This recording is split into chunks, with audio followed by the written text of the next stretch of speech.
Hello, everyone, and welcome. We'll allow a few more seconds for people to get logged in. It's great to see you back at another Transit Talk. Alrighty, so good afternoon, everyone, and welcome to Transit Talk, RVA Rapids Transit's regular webinar series. We're very thankful to have you all here today with us. My name is Faith Walker, and I am RVA Rapids Transit's Director of Community Engagement. As many of you know, RVA Rapid Transit is a nonprofit dedicated to educating and advocating for frequent and far-reaching public transit in the Richmond region. Our goal is to help make it easier to get around every day by bus. Now, to begin, I just want to go over a few housekeeping details. We are recording the event today as usual, and we will have it up shortly on our YouTube channel. So for folks who couldn't be here today, or if you just want to watch it again, to keep the background noise down, please do keep yourself on mute during the event. But definitely add questions or comments in the chat section, and we will have time for Q&A based on those questions and comments. Today, our transit topic is the city's Office of Equitable Transit and Mobility, which Mayor Stoney created and launched September of last year. So it's almost the office's 1-year anniversary, so happy birthday. The Office of Equitable Transit and Mobility is housed in the city's Department of Public Works, and it focuses on designing and implementing a vision for connected, safe, and equitable infrastructure for pedestrians, bikers, and bus riders. Now, as Mayor Stoney noted last fall, this office will tackle the big and small issues that affect bus commutes, walks, bike rides, and our multimodal residents. This work is vital to building a connected city. So we're very grateful to have two guests here with us today to help us learn more about the office's work and the city's path to equity policy guide. So we have Dironna Clarke. She is the office's head administrator. And we also have with us Kelli Rowan. She is the office's transit planning and mobility manager.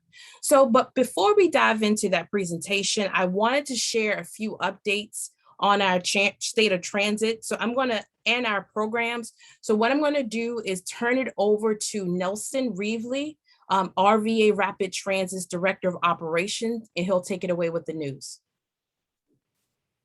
All right, thank you, Faith, and welcome everybody.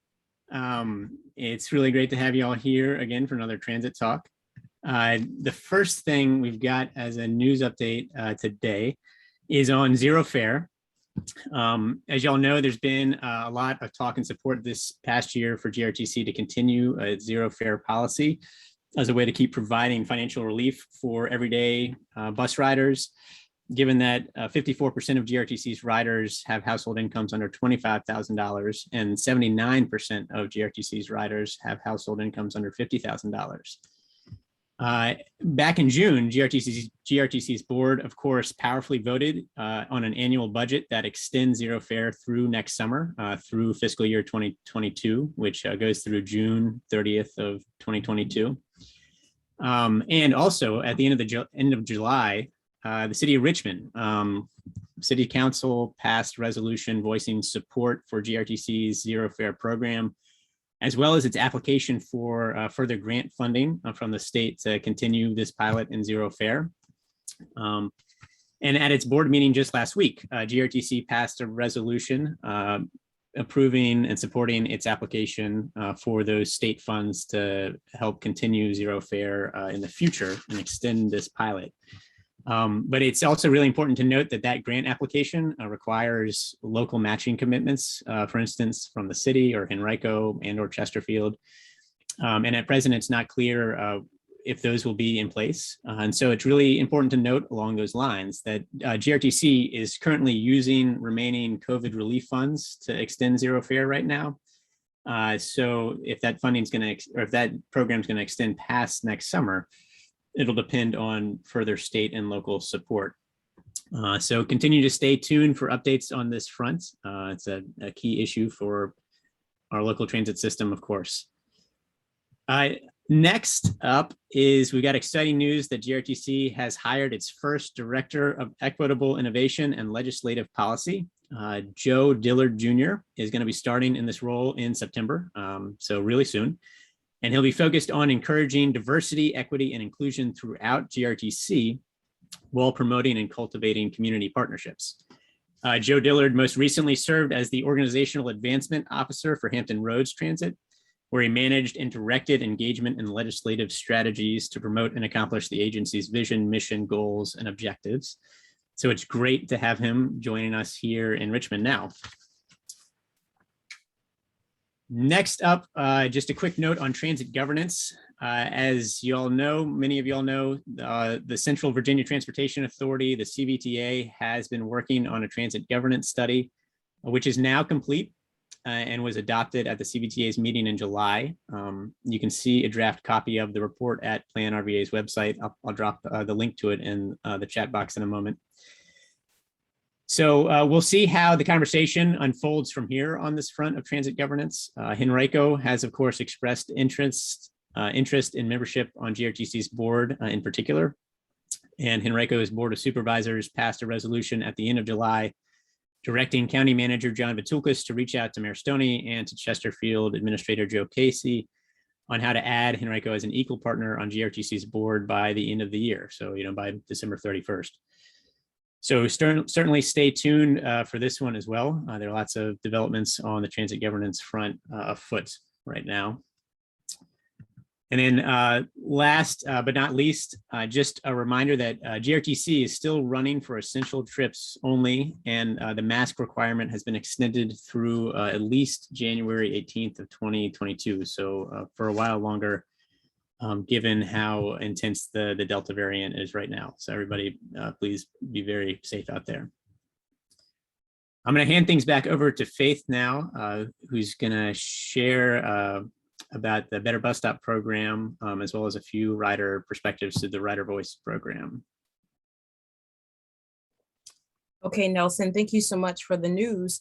What I wanted to do now is just share a Rider's Voice comment from a young lady by the name of Gianna Battle, who I met at 4th and Broad Street.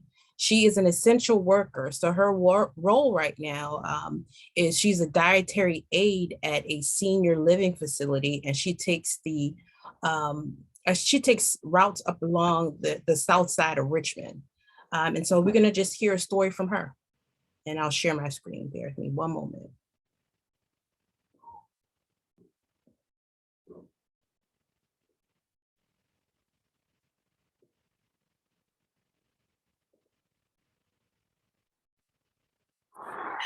I want to talk to you at all.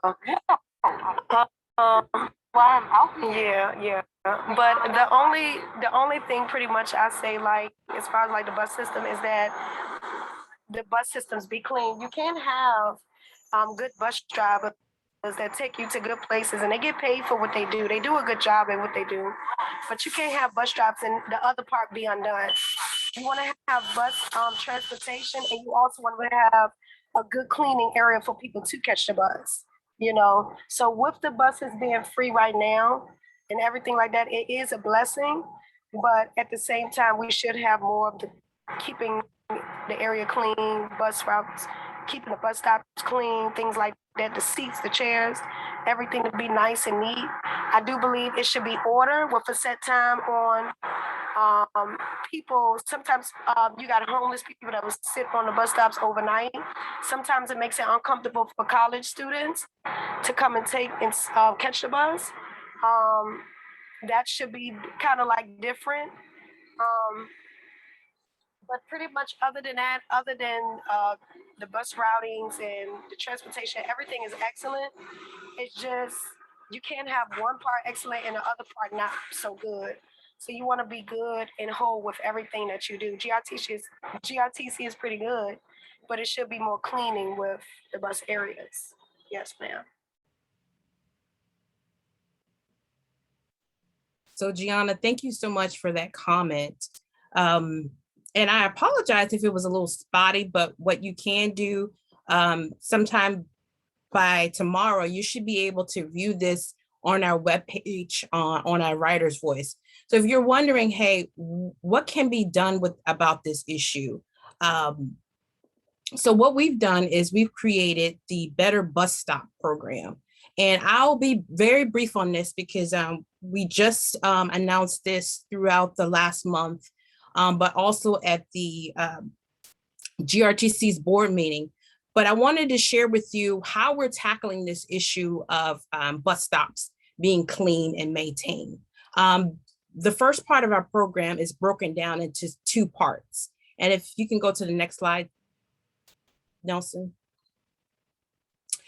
One part focusing on being a sponsor, okay? So increasing the number of shelters and benches in our public transportation system. The second part is adopting a stop, litter cleanup at bus stops. Now, in addition to those 2 parts, we have a clean bus stop pilot. We're going to be tending to 14 bus stops in the East End where Bon Secours just donated shelters. And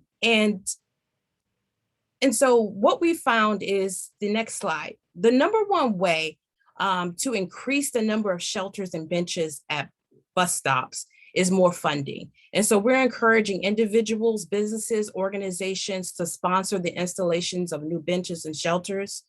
And you just heard that comment from Gianna about how important those places are and to be comfortable. We are encouraging those sponsors to support the overall system as a whole, but we won't turn down any focused approach like Bon Secours did by investing in shelters in the East End in a neighborhood they're committed to. So there's 2 parts or commitments when adopting a stop. The first commitment would be organizations and individuals throughout the region to adopt a stop for 1 year. Those adopters will commit to regularly cleaning, collecting litter each month, if needed, and clean the glass on the shelter at least twice during the year. And if it's applicable, some shelters don't have glass shelters, some of them have metal shelters. So whatever the case may be, just committing to cleaning that station twice a year when it comes to cleaning that particular shelter or glass. Inform RVA Rapid Transit when a litter pickup is done. We have an adopter's diary. So right now we're collecting information from adopters, how dirty a stop is during a certain part of the week, how often it should be cleaned. Also report any vandalism, safety issues. And so one of the things we're committed to is launching the adopter off with a startup kit. Now these startup kits will include pickers, vests, also one-time supply of gloves and trash bags. And then also we will enlist the adopters on our website. I want to shout out to Greater Refuge Church for adopting Third and Deal, Bill Betzold for adopting as well. And then also there'll be recognition plaques on some of those stops that folks adopt.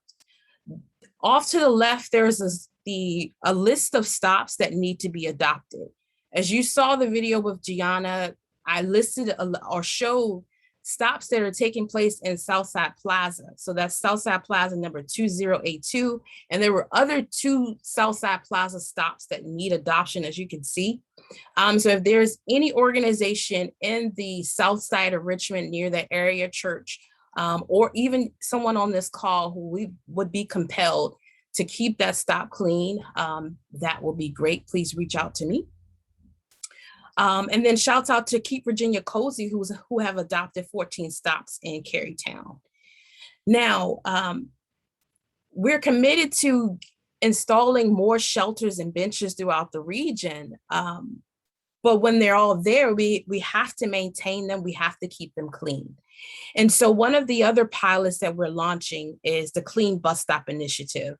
And again, thank you to Bon Secours who have invested in RVA Rapid Transit with the grant. Not only have they invested in the East End with installing bus shelters, but they're committed to taking their investment further by taking care of these stops and maintaining them.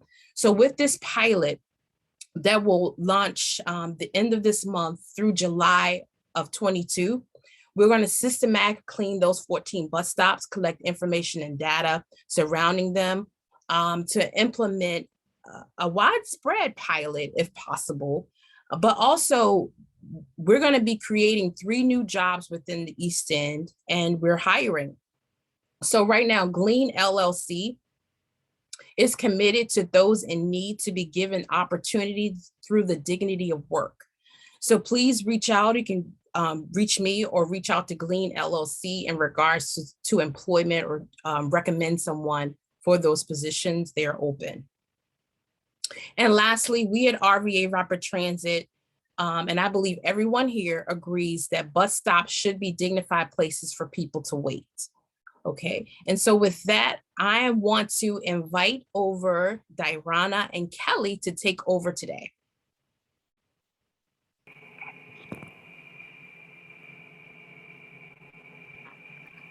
Hello. Let me pull up my slides. Good afternoon. I can hear you loud and clear, ladies. Take it away. Awesome. Pulling up my slides right now. All right. Well, thank you, everyone. And thank you, Faith and Nelson. That sounds like a really awesome pilot. And I wish I used to be right at 21st and Marshall. I'm not anymore. I'm actually out in the country now. But I would have loved to take care of that bus stop because I was maybe an unofficial cleaner when I that was my stop because definitely needed it. So I'll just start. Kelli Rowan, the Transit Planning and Mobility Program Manager here in the Office of Equitable Transit and Mobility. I will be spearheading the effort on the Richmond Connects plan, so I'm really excited about that. I'm excited to be able to share with you guys today. We also have Dironna on the call. She, like Faith said, is our leader, our chief administrator. So I wanted to start, I'll just give a quick high level of kind of who we are, and then I'll let Dironna give a little bit more. So seeing the need for an internal office focused on equitable multimodal planning, on equitable mobility and accessibility programming, and on ensuring equity in transit, Mayor Stoney formed the office in the fall of 2020. Like you said, we're almost at our year birthday. I've been with the office since December.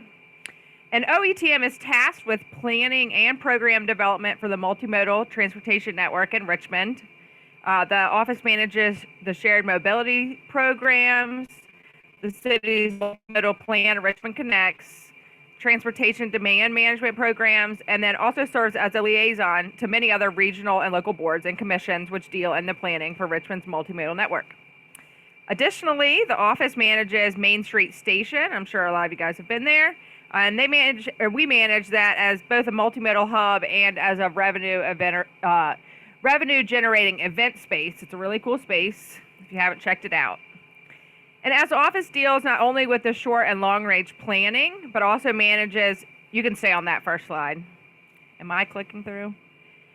I think my paper was clicking through. Since we manage those real-time mobility programs like the bike share and the scooters, we're located under DPW, Department of Public Works, and our office is in the Seaboard building, which is just in the shadow of Main Street Station, and it's a really cool, renovated old building. So I was going to pass it over to Dironna if she wanted to add a little bit more on the foundation of the office. Sure. Thanks, Kelli. And hello, everyone. Again, I'm Dironna Clarke, the administrator of the Office of Equitable Transit and Mobility. And we're very excited for all of the big and small things that we are accomplishing here at the office and that we've been able to accomplish over the last year. We, in addition to all of the programs that Kelli described to you, whether that be transportation demand management or whether that be shared mobility, We also play a key role in our regional transportation efforts that exist across the region. And so we really work closely with GRTC. We work closely with DRPT, the Department of Rail and Public Transportation. We also work closely with VDOT. Currently, the office is working to spearhead and lead the Fall Line Trail effort that is a part of being funded partly by the Central Virginia Transportation Authority. So we're very excited with all of the things that we're able to do and that we've been accomplishing. We've worked to secure grant funding. We've secured funding from the Office of Intermodal Planning and Investment on accessibility, measuring accessibility equitably across Richmond, a task we hope that can be applied across Virginia. We've also secured funds for the BRT Red Lanes project, which I'm excited to say kicked off yesterday, and we're looking forward to new pavement along Broad Street along with the red lanes, hopefully spring of 2022. So we're very excited with all of the things that we've been doing. We're also working diligently to find and pave the way for free fare for our citizens here in Richmond, and really seeing what impact increased ridership would have even across the entire region. So we really feel like we are part of the community and that we are helping to improve transit and mobility for the city of Richmond. And we look forward to being here and working with the citizens and talking to groups like you. I thank you for your existence. As I listen to some of the things that you're doing, it really shows how the nonprofit arena is set to partner with local governments and really make actionable things happen in the community. Again, I think that the bus stop program is beautiful. We hope that it grows and it succeeds. As another project we're working on is more amenities for our City of Richmond bus stops. So we'll need that support and that coordinated effort and some of the data that you collect to see so that we might do it the right way in the future. So again, thank you everyone for joining us. Kelly's going to go in and tell you a little bit more about our current effort, which is preceding the Richmond Connects, which is Path to Equity. This effort is coming to an end, but has been the majority of the summer, really identifying factors that we can see in the community that are affecting the community as we look to have a performance, well, I don't want to say performance-based, but a measured impact on which projects should happen here in Richmond when we get to Richmond Connect, the prioritization of those projects. So this process is going to help us to lay some of that groundwork for that process. So with that, I'll turn it over to Kelly, and thank you so much. Cool. Thank you, Dironna. And I'll just side note also say our office is doing a very cool pilot that's about to be on the ground right now to give RHA residents key fobs that they can use for the bike share, and they're actually putting a bike share station in one of the RHA communities that will be a free bike share. So that's a really cool real-time thing that we're doing right now. But as Dironna said, today I really wanted to focus on the effort that I'm leading, which is the development of the Path to Equity. As Dironna said, we're kind of nearing the end of at least the outreach period. But the focus of that and the focus of our work over the last few months has really been on the development of what we're calling an equity weighting framework, and all of that outreach to develop that framework that, as Dironna said, will be used later in the Richmond Connects planning process to help direct the resources to those areas and for those citizens for whom transportation has traditionally underserved. So that's really the direction that we've gotten from the mayor and from the people of Richmond, and we're very excited to move forward with this effort. So the Path to Equity policy guide for Richmond Connects will have three main components. It will reiterate the transportation-specific vision, goals, and objectives that were developed in the Richmond 300 Master Plan, a guide for growth. We want to recognize all the hard work and all of the community engagement and effort that went into that policy language. So we're going to reiterate that policy language, not recreate this focus. However, we anticipate that the plan, the Path to Equity plan, will align these policy elements, so those vision, goals, and objectives, with investment need categories to clarify the relationship between the existing objectives and the more traditional categories of transportation needs that align with programmatic and funding pools, often access to implement projects, policies, and programs. So this process of aligning those objectives with the investment need categories will largely be done in-house with the transportation planning professionals, and really serves more to exemplify how the existing policy language that was developed in Richmond 300 covers all the bases of transportation need, and how it meets and aligns with the various planning requirements and other regional and statewide planning. So we just like to align everything in that element of the Path to Equity policy guide. So that's the green box here. Let's see if I can. No, I don't know how to do that. I was going to try and get my laser pointer.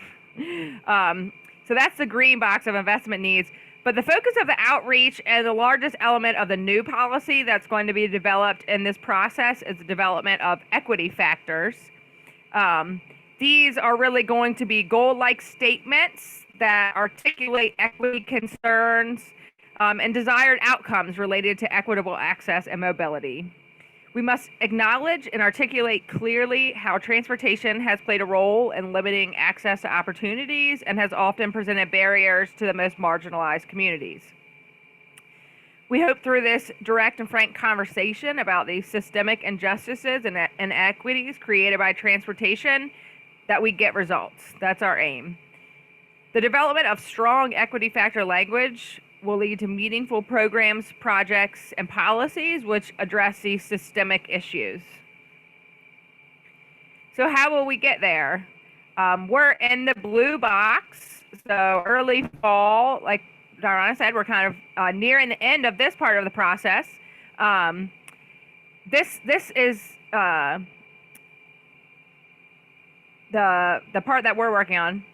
The Richmond Connects, the full multimodal plan, we anticipate will kick off in the next couple of months. The first element of that would be the Equitable Mobility and Accessibility Action Plan. That's going to be the needs assessment. So we're going to identify the existing conditions and multimodal needs, and then develop recommendations for the top needs that are identified. And recommendations could be projects, strategies, programs, and policies, and a little bit more on that later. And that's going to be at the 5 to 10 year planning horizon. We do anticipate after that part finishes, we will also do a longer range element that will be more of a high level scenario planning exercise. This will be where instead of like a traditional scenario plan where you would adjust the land uses, we'd hold the land uses steady and look at big picture transportation investment scenarios. So asking if we invested in X, Y, or Z over the next 25 years, what would that mean for transportation equity? So we still want to keep that equity focus to the planning effort, but really have a large discussion on, things like if we had major shifts in investment towards transit or had major shifts in investment towards other modes and other programs, what that might look like for transportation equity. And that's really an opportunity to have a large policy discussion with lawmakers about things that could be done for the long range to really increase equity in transportation in the city of Richmond. It's important to note that this planning effort, the Path to Equity and the Richmond Connects, is fundamentally different from the 2013 planning effort. The last time Richmond Connects plan was updated. It's fundamentally different in that it highlights resolving problematic inequities in the transportation network for targeted underserved populations. plan is also necessitated as progress has been made on many of the objectives and recommendations in the 2013 plan. Thus, the existing conditions are different than those documented in 2013. Additionally, the city completed a new master plan, Richmond 300, since the 2013 Richmond Connects plan was completed. The Richmond 300 master plan lays out new direction for the multimodal network. Overall, we could say that the transportation landscape, including technological improvements and socially valued core principles guiding transportation decision-making, have changed in the last 8 years. So a lot has changed since 2013. Driving this planning effort is really a focus on equity. Again, the process must acknowledge how transportation plays a role in resolving problematic injustices of the past and how improvements can lift barriers to accessing opportunities today. So what will Path to Equity do? This guide, as Dironna also mentioned, will really lay a solid foundation upon which the Richmond Connects plan will be based.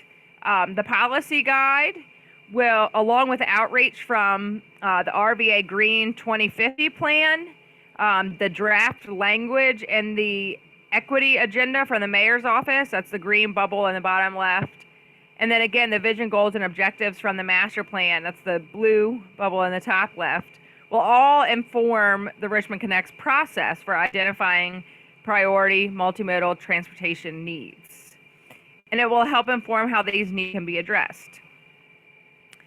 I'd like to note also that the strategies that are being developed right now in the RVA Green process, and those already developed in the Richmond 300 plan and other regional and statewide planning, existing strategies and programs and projects will be brought back in to the Richmond Connects planning process at the recommendations phase. However, the policies such as the community priorities in the RA Green 2050 and the priorities in the equity agenda will help guide the equity factor development at this phase. So there's kind of pieces. We're looking at all of the existing planning that's been done and underway and pulling in lots of elements in the Path to Equity, the policy guide, and then also trying to fit all those pieces together where we will pull the existing work. We don't ever want to recreate the wheel. Pull that back in at the recommendations phase of Richmond Connects. So the Richmond Connects plan will prioritize the transportation needs and then identify strategies, programs, and projects to address the top needs. The metrics that will be used to assess transportation need will be equity and accessibility focused. The metrics that will be used in, I'm not sure why those slides keep jumping forward. The metrics that will be used to assess the more traditional transportation needs will be based on the Richmond 300 goals and objectives that are already established. Those more traditional transportation-centric metrics should assess accessibility, safety, maintenance, reliability, economic impact, sustainability, and kind of the more traditional investment need categories. The measures will result in need scores for Richmond's nodes, corridors, and neighborhoods. That's kind of this first blue box with the arrow down. So that will be kind of that traditional needs assessment. But then we want to take the work that we're doing and the equity factor development and come up with metrics that help add extra weight based on these equity factors, and then geolocate them and use those scores that would get generated for these equity needs assessment that would add extra weight to the traditional transportation scores. So this is a good way to kind of encompass a lot of different areas of need. Ultimately, the priorities set now in the policy will dictate what multimodal improvements are made a priority and where they're needed most. The plan will recommend improvements to walking, biking, driving, van pooling, shared mobility, transit, rail, and all other modes, We hope to do those in a multimodal way and not do those in a very siloed approach, but rather talk about those things as overall programs, projects, and strategies to meet the top needs. And again, the needs, trying to not stratify those by mode, but look at this whole system as a connected multimodal system.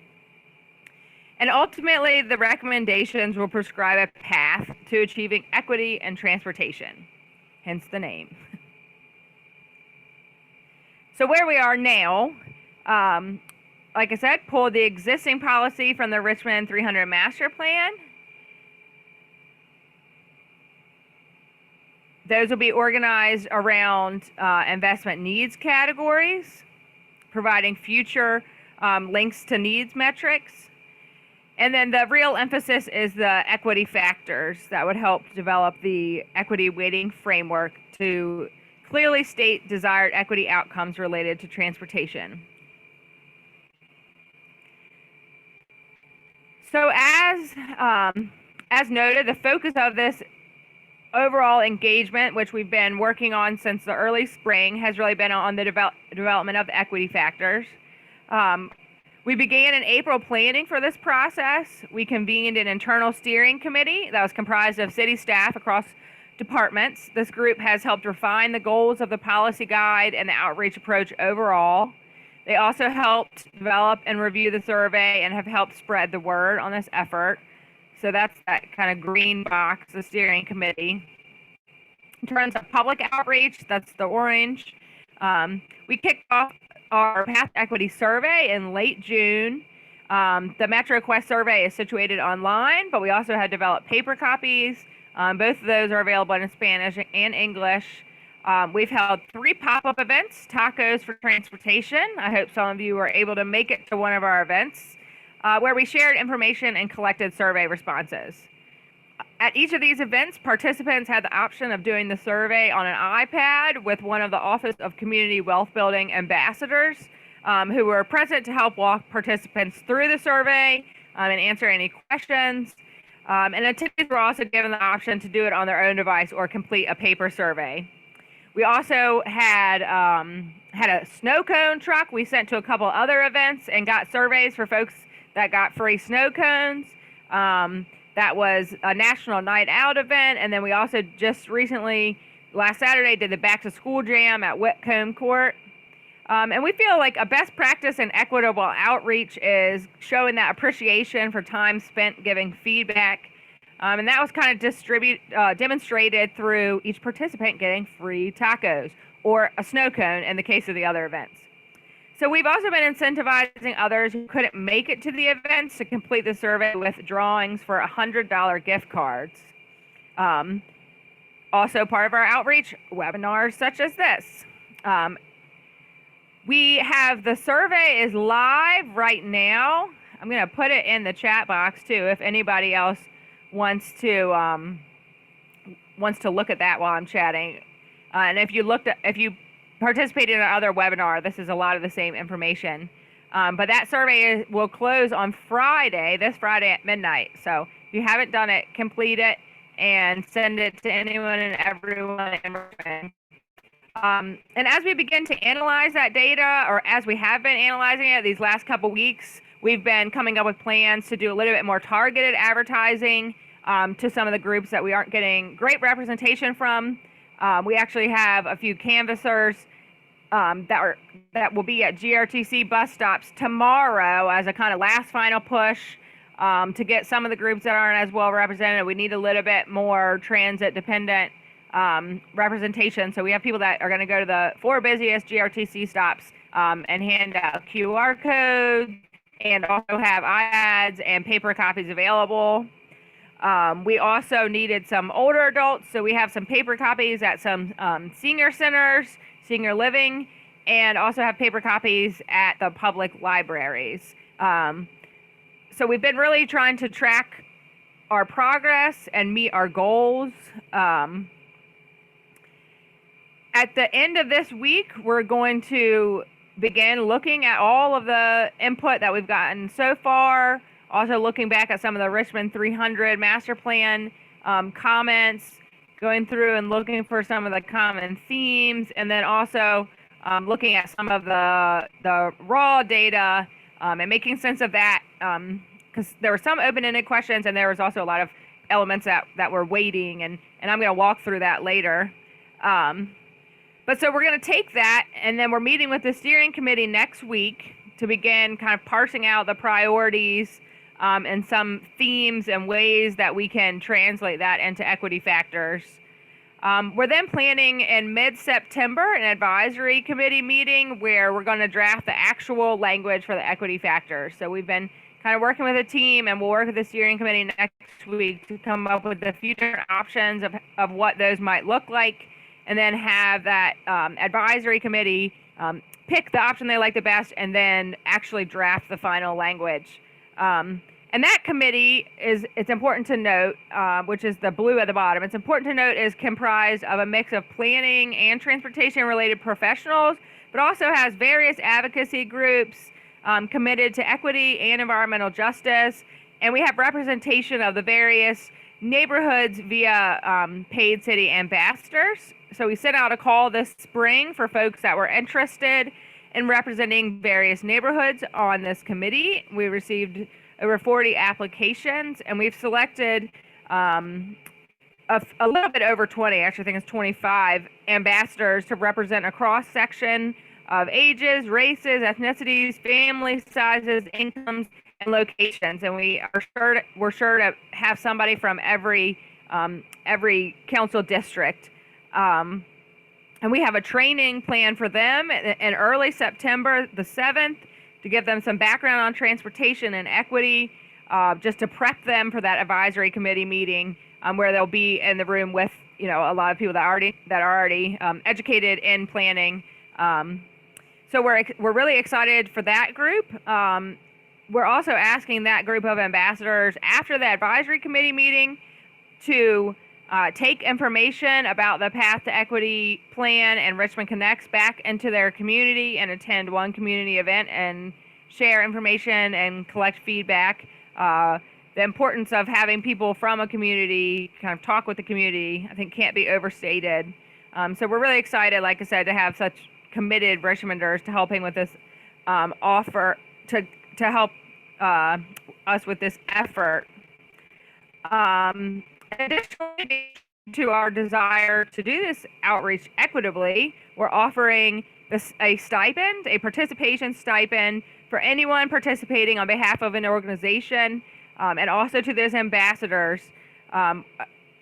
This stipend would be for anybody who doesn't get paid by their existing job to participate. So the ambassadors will all get paid, and then we have a handful of other people that are kind of volunteering, but again, we feel like offering this stipend for people to participate just is equitable, because we feel like when we have all of these planning professionals in a room that are getting paid to be there, it's not very equitable to ask other people to come volunteer 5 hours of their day.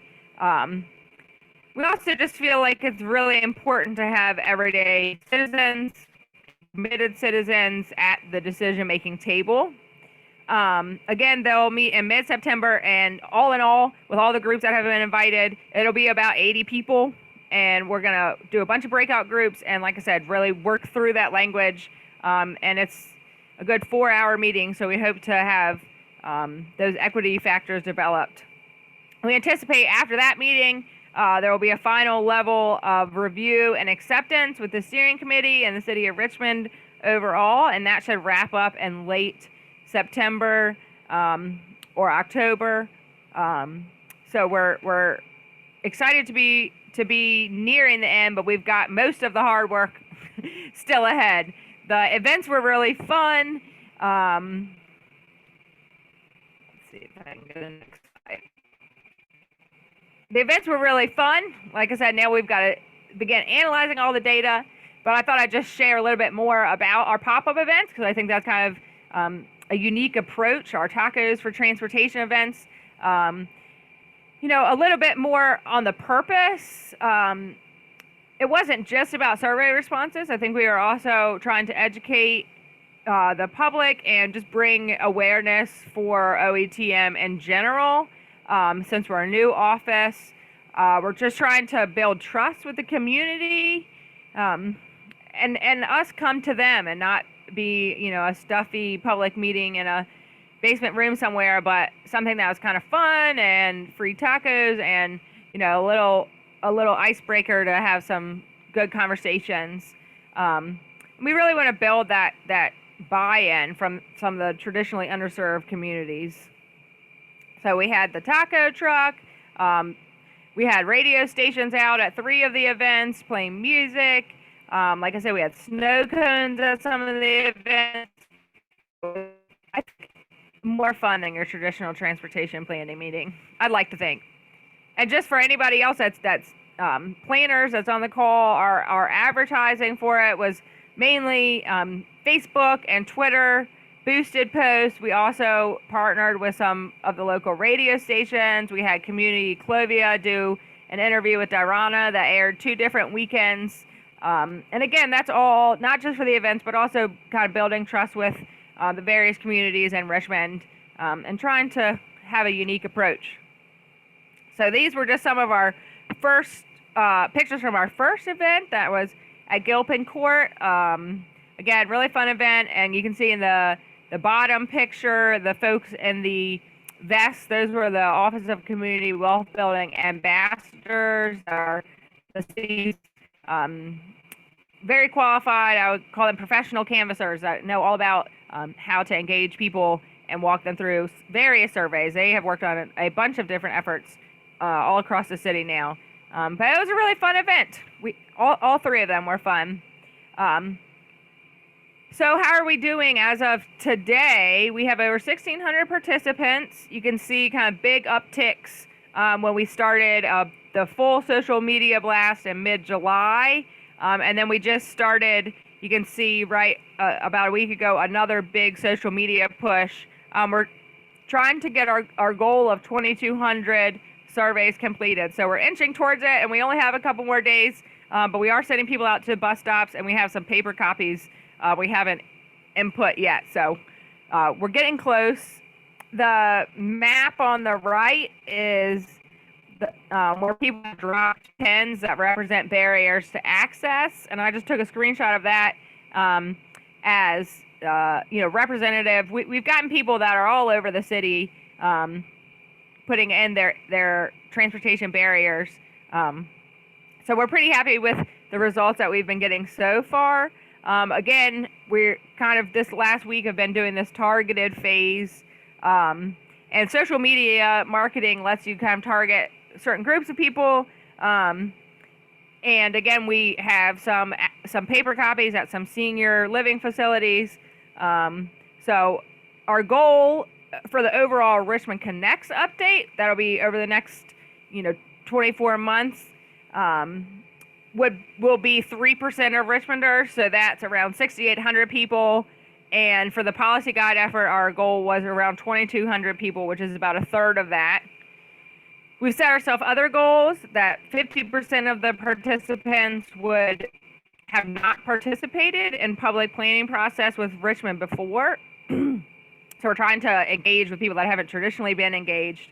Because like I said, we're also looking at the input that we got from the master planning process. So we don't want to just be asking the same people over and over. We also are trying to match the participation split by race and income within 10% plus or minus of the actual breakdown of the city. We also are set ourselves a goal that participants would rate the quality of outreach as good or excellent at least 75% of the time, which so far on the survey we're at 65% as good or excellent. So we're close. And then we also set ourselves a goal of 7% of participants will not have a computer at home or will not have internet. We think that's important, that sometimes those people get overlooked, especially in the age of COVID and all the online surveys. And again, that's part of why we wanted to do in-person canvassing at these events, trying to get people that maybe wouldn't normally get interested in a survey. Again, we have people going out to GRTC bus stops tomorrow for that kind of final push. And hopefully you guys who's on the call now, if you haven't already shared it, can share. So I put that in the chat box. And we can pause here.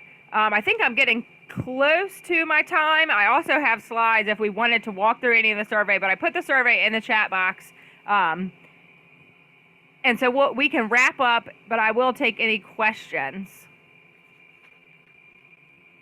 Yeah, thank you so much, Kelly. And we do have a little bit of time for questions. And I might, there are a few that have come through in the chat, and I might just kind of summarize them together, if that sounds okay. Yeah, I think one comment was around, one of the major inequities of the region on a public transportation front is just the number of jobs historically that have been inaccessible by bus. And increasingly, that's also an issue around affordable housing as well. And I think that ties in with some of the questions too around maybe is there a working definition around equity that y'all have been using? And also, how does that tie in with other studies that are going on in the city right now around equity with RVA Green 2050 as an example? How do they tie in, and what is that definition around that? Yeah, so the first part of that question had how does the other planning effort. So RVA Green had community priorities that were kind of some policy statements, and those we plan to pull from in the development of the equity factors. I think there's also in the path to equity, the plan, there will be a robust discussion of kind of the history of some of the inequities in Richmond, which if you've gone to the survey, we kind of started, some description of that, but we will have, I think, a clear definition articulated from the survey results in the path to equity plan. I think the equity factors, depending on the route that the advisory committee kind of takes those, might articulate that. Like we have some options about them being more articulating the communities of concern, or articulating kind of the transportation justices. There's a few different options, but I definitely would say that in the discussion part of the path to equity, the overall policy guide will be more what is it that we mean by equity? What is it that we're past inequities? What are inequities today? Kind of a roundabout description of the equity concerns that we have in transportation. And we also, I'll say the equity agenda that's drafted by the mayor's office, that really informed kind of how we're thinking about this plan. And it's informed our survey. If you've done the survey, the main sections are ranking transportation injustices and then asking people how those still affect their lives today. And that's the equity agenda is directly states about resolving past injustices, and it also states about removing barriers to access. So that's really how we framed the latter exercise in the survey, which was a mapping exercise that we really asked people for more. We were hoping to get more like experiential barriers to access. And again, some of the people that haven't traditionally been engaged, I'm trying to engage them on their daily experiences of barriers to access per that equity agenda from the mayor's office. And we've had RVA Green come out to our events as well. They participated so that we could kind of synergize on our efforts. And I also will say kind of the second part of that, I'm looking at the chat about the jobs being inaccessible by public transportation. I will say we're, like Dironna mentioned at the beginning, we have a intermodal planning office that's under the Secretary of Virginia grant where we're doing some base accessibility metric development for the city of Richmond. That will be to employment centers and to various employment types. That'll also be to a lot of other destinations, not just employment. But we are developing metrics that will look at that accessibility. We're working on the kind of the back end weighting framework of that now too, that, trying to develop a methodology to give like, we're kind of calling it like a competitive index, if you will, in recognition that there's certain job types along transit lines that become way more like there's way more competition for those jobs. So if there's like an origin that's, you know, a lot of low wage workers that are all transit dependent from this origin, and then looking at the jobs that they can access via transit, that those become almost more valuable destinations because they're accessible by transit, and there's this competitive index. So we're definitely looking at that, and we're trying to do that as a detail level as the data will permit.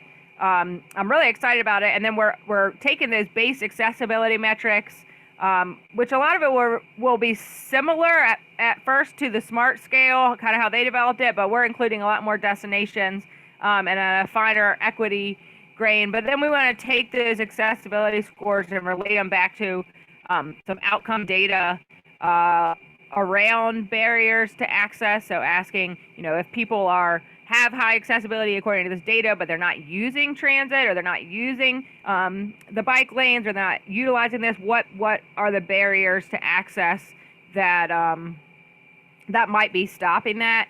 And that also is looking at developing some ways to anticipate if there's gentrification happening around rapid transit, and how we can, you know, working with other city agencies, you know, make sure that when we increase access, that it remains access for the people that need it the most, that it's not creating access that then is driving up values and pushing people that need the access back into inaccessible areas. So we're really trying to take a stab at a lot of big picture things with this pilot, and whatever metrics we come out with that are successful, we hope to apply to the full Richmond Connects update. So I think it's going to be a pretty forward-thinking and progressive Richmond Connects update that's really focused on accessibility. So Yeah, that's a long answer. no, I appreciate it so much. And yeah, thank you, Kelli, so much for being here with us today, and Dironna as well. I know she had to just hop off, but we're really appreciative of you all being with us, learning about the Path to Equity policy guide, as well as the Office of Equitable Transit and Mobility across the board. And certainly, you know, just kind of tagging on everything you were just saying, we want to keep growing from our perspective, in particular, public transportation, and keep growing towards a greater RVA transit vision plan for the whole regional system. So all those jobs and all that housing affordability is accessible. I'm gonna transition us now back over to you, Faith, to close us out. And share about a few things that we have coming up. Sure, absolutely. I'll take it over. So thank you, Nelson, and thank you, Dironna and Kelli, again for that presentation, and everyone for being here today. Please note that our next transit talk is coming up Thursday, September 23rd, noon to 1 p.m. This will be a listening session, and so we're going to be focusing on hearing from writers' perspective directly. So you'll hear a lot of those writer voices comments. This is definitely for any transit advocate or anyone interested in transit, period. This is a time for you to hear what's happening on the ground floor and what you can start advocating for. There's also so many ways to get involved. Now, if you are a city resident, you can fill out the survey for the Path to Equity policy guide. It will be open through this Friday, August 27th. It can be found at rva.gov/connects, and we'll put that in the chat for you. I think she already did that, but I'll add it now. And then also, if you would like to adopt a stop, please let me know. You saw those stops that I mentioned in Southside Plaza, but there's also so many other stops that are up for adoption on our webpage. Please visit our website, rva.rapidtransit.org/butter bus stop, and you can get a list of adopted stops there. And also, as always, you can provide crucial support to RVA Rapid Transit work through tax-deductible donations. You can donate on our website. And if you haven't already, please be a part of our email list. You can sign up and register there on our website. Thank you again for being here today and for the discussion on the city's Office of Equitable Transit and Mobility. Whew, that's a tongueful. And its Path to Equity Guide. We will email you when this is up and on our YouTube channel. And thank you so much for being here today. We'll see you next time on the next Transit Talk. Bye-bye. Thank you for coming.